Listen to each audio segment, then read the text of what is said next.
Let's talk briefly about the background of this case and the background of what was going on at this time. And it will not be a lengthy discussion because I think all of you are quite familiar with the surrounding circumstances of this case and what was transpiring.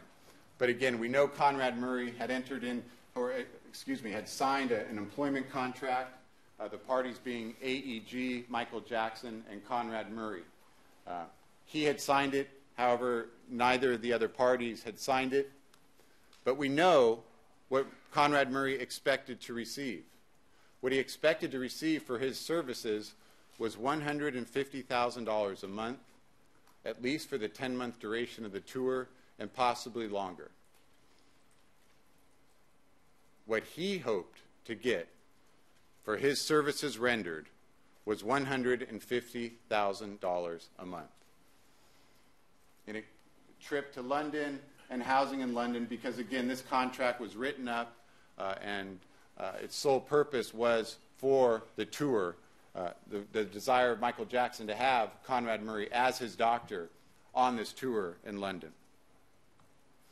We know of Conrad Murray's intent. We know of his desire as evidenced by the fact that he had already signed the contract, and as further evidence by the fact that he had already sent out letters to all of his patients telling them that he was taking a sabbatical because of a once-in-a-lifetime opportunity. I had to make a most difficult decision to cease practice of medicine indefinitely.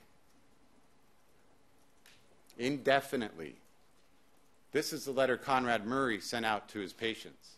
He was ceasing medicine. He hit the lottery.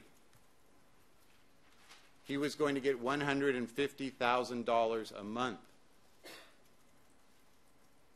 And he was taking it wherever it was going to take him. If it took him to Los Angeles, if it took him to London, this is what Conrad Murray was going to do. He sent out letters to all of his patients and said, I am ceasing the practice of medicine. Now, you've heard a lot about propofol. And I just want to go over a couple things briefly. Again, it's an intravenous sedative hypnotic. It's used for the induction and maintenance of anesthesia or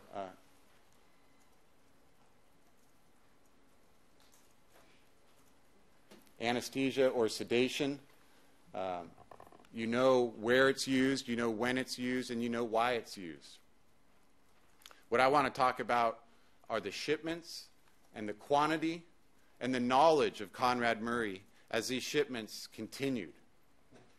As these huge volumes of propofol were being shipped and continued all throughout the months, including June of 2009.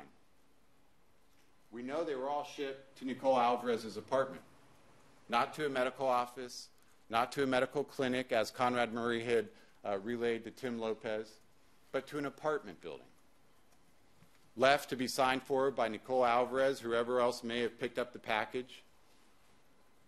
But cases of propofol, 10 count, 40 count, being shipped to the apartment of Nicole Alvarez, beginning in April through June.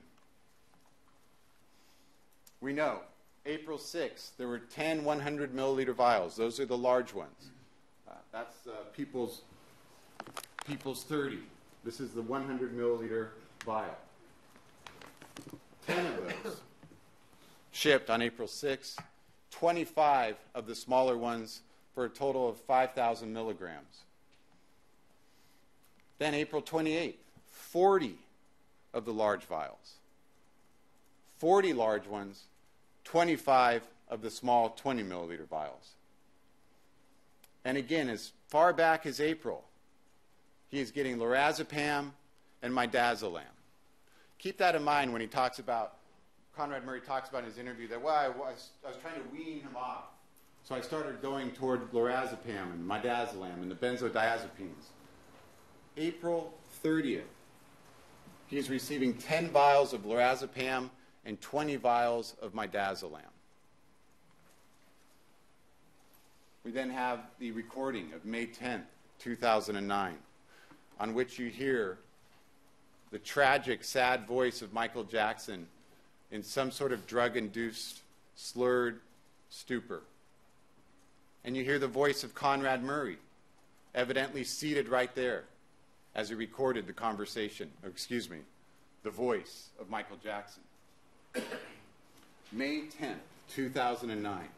Again, think of this when Conrad Murray says in his interview, well, and referring to the time period of June, that he began to think there was a problem. He began to want to wean him off. This is a month and a half prior to Michael's death. You've heard the recording and you have it in evidence to hear during deliberations if you so desire. It is sad recording.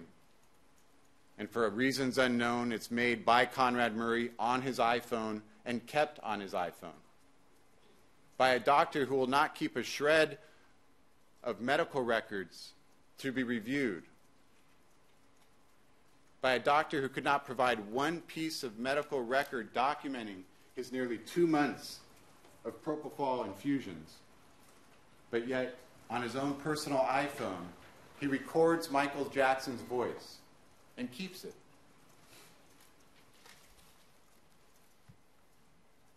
Even in this state, even in this recording, with Michael at such a vulnerable state, he's talking about his plans for the future. He's talking about his desires, that he wants the fans and the people to say, I've never seen anything like this, referring to his show. It's amazing. He's the greatest entertainer in the world.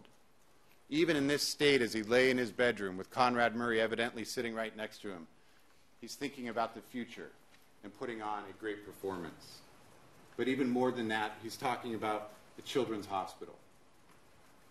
The biggest in the world, the Michael Jackson's Children's Hospital.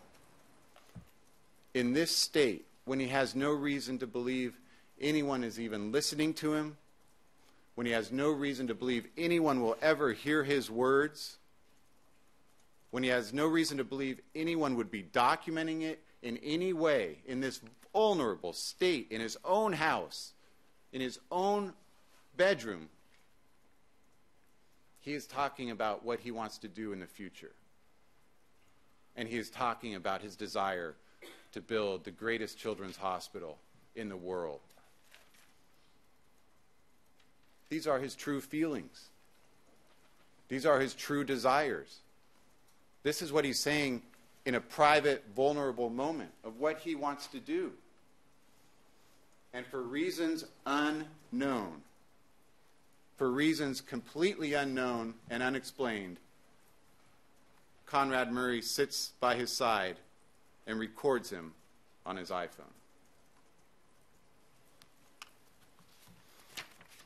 And what do we know happens after May 10th, 2009? After hearing this voice, after hearing Michael Jackson in this condition, what does Conrad Murray do just 2 days later? May 12, 2009, he orders the largest shipment of propofol, 40 of the 100 milliliter vials, 25 of the 20 milliliter vials, and 20 more vials of the benzodiazepine midazolam. Just 2 days after recording Michael Jackson in that state. From May 12th, we go to June 10th. Again, another shipment of 40 large vials. Now 50 of the 20 milliliter small vials. This is June 10th, 2009, 15 days before Michael Jackson's death. Keep these shipments in mind, again, when you consider the truthfulness of Conrad Murray's statements to the police. His statement